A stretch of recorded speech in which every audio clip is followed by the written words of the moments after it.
Bismillahirrahmanirrahim.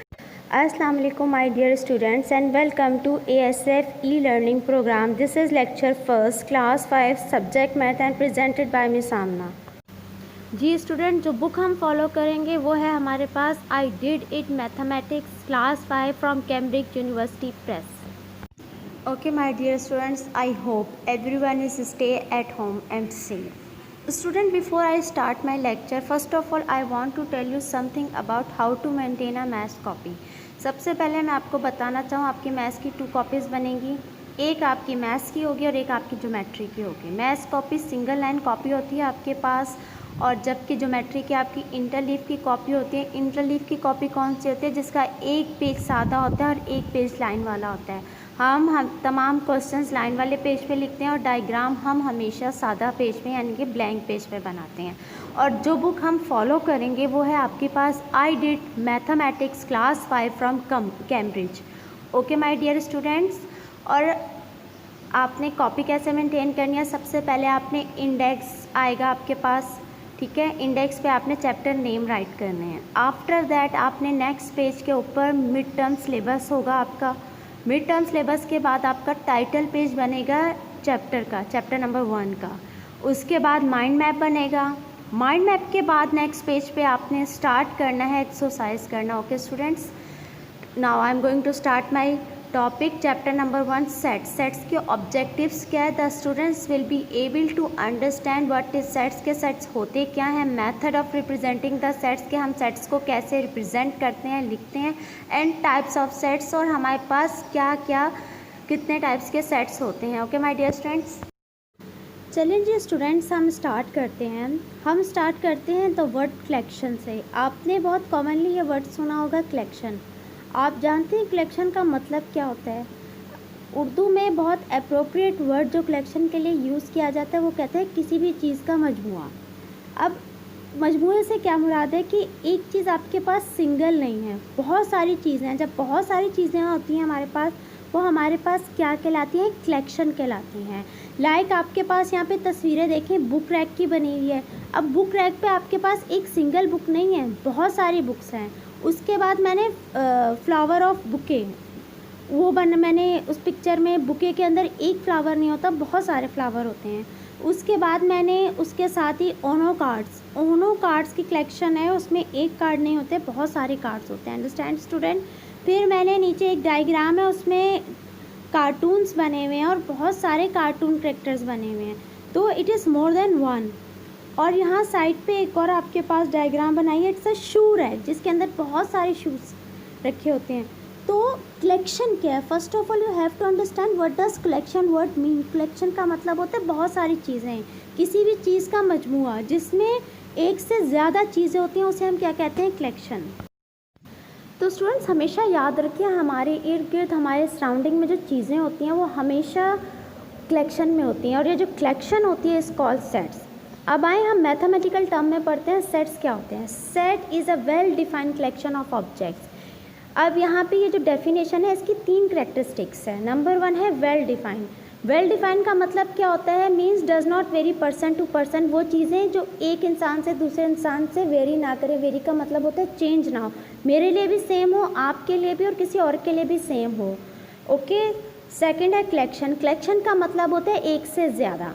And the third one object. Object का मतलब है कोई भी चीज़ होती है, कोई थिंग्स हो सकती हैं, कुछ भी हो सकता है. They are called sets. चले आए मैं आपको इस कुछ एग्जाम्पल देती हूँ और आपको समझाने की कोशिश करती हूँ कि आपके पास सेट्स क्या होते हैं. फॉर इंस्टेंट आपके पास एग्जाम्पल नंबर 1 देखिए, डेज़ ऑफ वीक. अच्छा, डेज़ ऑफ वीक हमारे पास एक हफ्ते में कितने दिन होते हैं? 7 दिन होते हैं. ठीक है, ये आपके लिए, मेरे लिए और पूरी दुनिया में हर बंदे के लिए 7 दिन ही होते हैं एक हफ्ते में. ओके. उनके नाम क्या होते हैं? Monday, Tuesday, Wednesday, Thursday, Friday, Saturday, Sunday. Okay my dear students, जब आपके पास कोई भी इस तरह सेट आए या आपके पास कुछ भी स्टेटमेंट लिखी हो तो आपने देखना है कि इसमें ये 2 करेक्टरिस्टिक पॉसेस कर रही है कि नहीं कर रही. फर्स्ट ऑफ ऑल कि it's a collection of objects. क्या ये एक से ज़्यादा चीज़ें, ये कलेक्शन? हाँ बिल्कुल, हफ्ते में 7 दिन होते हैं, उनके नाम भी हैं, एक से ज़्यादा हैं. Okay. The other one is well defined. Well defined का मतलब है मेरे लिए भी 7 दिन है और Monday, Tuesday, Wednesday, Thursday, Friday, Saturday, Sunday है. आपके लिए भी 7 दिन है और किसी और के लिए भी हफ्ते में 7 दिन है, उनके नाम भी यही है, then this is a well defined object set. Okay student, comes to another example number 2. Example number 2 में वो आपसे कह रहे हैं list of 4 famous cricketers. According to me 4 famous cricketers हैं पाकिस्तान के, शाहिद अफरीदी, मोहम्मद यूसुफ, मोहम्मद यूनुस एंड शोएब मलिक.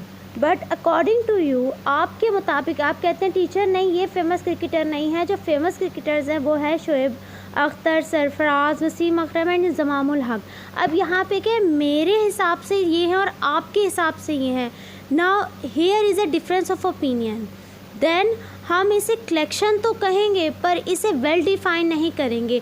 अब क्योंकि ये वेल डिफाइन नहीं है तो इसका मतलब है ये सेट नहीं है. सेट के लिए क्या ज़रूरी है, कलेक्शन भी हो और वो वेल डिफाइंड भी हो. Understand students? अच्छा स्टूडेंट्स, यहाँ पे मैंने आपको एक हेडिंग दिया नोटेशन. नोटेशन का क्या मतलब होता है? नोटेशन का मतलब होता है सिंबल. इसका मतलब ये है कि हम सेट्स को लिखते कैसे हैं और कौन कौन से सिंबल्स हम यूज़ करते हैं और उनके क्या क्या नाम होते हैं. फॉर इंस्टेंट आप देखें, मैंने ब्लैक पेन से लिखा है A is equal to curly bracket से. जो कर्ली ब्रैकेट्स होती हैं इन्हें सेट ब्रैकेट भी कहते हैं, ये कर्ली ब्रैकेट्स भी कहलाती हैं. और उसके अंदर मैंने 3, 6, 9 और 3 डॉट डाल दिए हैं. ये जो 3, 6, 9 है दे आर कॉल्ड एलिमेंट्स और हम इसे मेंबर भी कह सकते हैं. और हमेशा याद रखिएगा हम सेट को कैपिटल लेटर से शो करते हैं. ए जैसे ए बी सी डी हमेशा कैपिटल लेटर से, कभी भी स्मॉल अल्फ़ाबेट से नहीं शो करते हैं हम. और ये जो 3 डॉट्स है ना, हर सेट में ये ज़रूरी नहीं है 3 डॉट्स डलें, किसी सेट में होते हैं किसी में नहीं होते, ठीक है. और इन 3 डॉट्स का मतलब होता है ये सेट कंटिन्यू है, ये कहीं स्टॉप नहीं हो रहा. But it is not necessary कि ये हर सेट में हो, किसी में होते हैं किसी में नहीं होते. ओके. अच्छा स्टूडेंट, नेक्स्ट टॉपिक हमारे पास आता है मेथड ऑफ रिप्रेजेंटिंग सेट्स. यानी कि हम सेट्स को कितने मेथड से रिप्रेजेंट करते हैं, उनको लिखते हैं, उनको पढ़ते हैं. Basically we have 3 methods. Descriptive method, tabular form. अच्छा, ये टेबलर फॉर्म के 3 नाम होते हैं. ऐसे टेबलर फॉर्म भी कहते हैं, रोस्टर फॉर्म भी कहते हैं, लिस्टिंग फॉर्म भी कहते हैं. और third one is set builder form. Descriptive method क्या होता है? In this method use small sentences to describe a set. Descriptive word describe से निकला है, जिसमें हम छोटे छोटे सेंटेंस यूज़ करते हैं अपने सेट को डिस्क्राइब करने के लिए. लाइक मैंने एग्जाम्पल दी है set of vowels, set of rainbow colours. Second हमारे पास जो मेथड आता है वो हमारे पास आता है tabular form. In this method we list out each element of the set by comma and using set brackets. हम इसमें क्या करते हैं, जितने भी एलिमेंट या मेंबर होते हैं किसी सेट को, हम कॉमा लगा के एक एक एलिमेंट और मेंबर को लिखते हैं. और हम क्या यूज़ करते हैं, सेट ब्रैकेट्स, जिन्हें आप कर्ली ब्रैकेट्स भी कहते हैं. This form is called tabular form. इसे रोस्टर फॉर्म भी कहा जाता है और इसे लिस्टिंग फॉर्म भी कहा जाता है. अच्छा, थर्ड हमारे पास क्या आ जाता है, लास्ट वन हमारे पास है set builder form. Set builder form क्या होता है? In this method we use set builder notation to write a set. हम इसमें कुछ नोटेशंस, कुछ सिंबल्स यूज़ करते हैं सेट को लिखने के लिए. Okay student. अच्छा स्टूडेंट, ये मैंने एक चार्ट बनाया जिसमें मैंने एक ओवर रिव्यू दिया. देखें, सबसे पहले डिस्क्रिप्टिव फॉर्म के, इसमें हमने स्मॉल सेंटेंसेस यूज़ किए हैं. उसके बाद आप सेट बिल्डर फॉर्म देखिए, हमने सेट बिल्डर के सिंबल्स यूज़ करे हैं टू राइट अ सेट. और लास्ट में आप देखिए रोस्टर फॉर्म है. रोस्टर फॉर्म में हमने क्या किया, एक एक एलिमेंट को लिस्ट आउट किया, एक एक कॉमा लगा के अलग अलग करके लिखे हैं. ये बेसिकली 3 मेथड्स है to represent a set and to write a set. अच्छा, नेक्स्ट टॉपिक स्टूडेंट्स आ जाता है type of set. Type of set में पहली हेडिंग हमारे पास आती है एम्प्टी सेट. एम्प्टी सेट क्या होता है? The set contain no element is called empty set. वो सेट जिनमें कोई एलिमेंट नहीं होता वो कौन से सेट होते हैं? हमारे पास एम्प्टी सेट होते हैं. For example set of even number that also odd. वो तमाम इवन नंबर जो ऑड भी होते हैं, तो ऐसा कोई सेट बन ही नहीं सकता कि इवन नंबर ऑड भी हों. इवन नंबर अलग होते हैं, ऑड नंबर अलग होते हैं. सेकेंड आपके पास कॉन्सेप्ट आता है डिसजॉइंट सेट. डिसजॉइंट सेट कहते हैं when there is no element in common in 2 set is called disjoint sets. यानी कि जब 2 सेट में कोई एलिमेंट भी कॉमन ना हो, कॉमन का मतलब होता है सेम ना हो, they are called disjoint set. आप डिसजॉइंट सेट की एग्जांपल देख सकते हैं. मैंने एक सेट बनाया है 1 2 3 और नेक्स्ट सेट बनाया है 4 5 6. अब इन दोनों सेट में कोई भी मेंबर कॉमन नहीं है, कोई एलिमेंट सेम नहीं है, then this is called disjoint set. अच्छा स्टूडेंट, नेक्स्ट हमारे पास आ जाता है फाइनाइट सेट. फाइनाइट सेट कहता है set with a limited number of element is called finite set. वो तमाम सेट जिनके एलिमेंट्स काउंटेबल होते हैं, आप इजीली काउंट कर सकते हैं, लिमिटेड होते हैं, they are called finite set. आप एग्जांपल में देखते हैं dog, cat, fish and frog.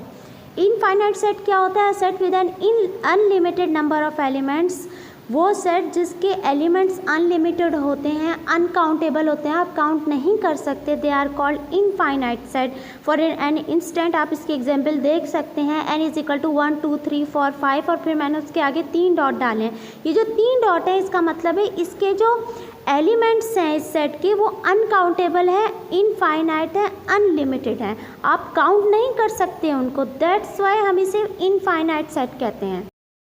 अच्छा स्टूडेंट, फिर हमारे पास आ जाता है यूनियन ऑफ सेट। यूनियन का तो मतलब ही आपको पता है कि दो चीज़ों को मिलाना।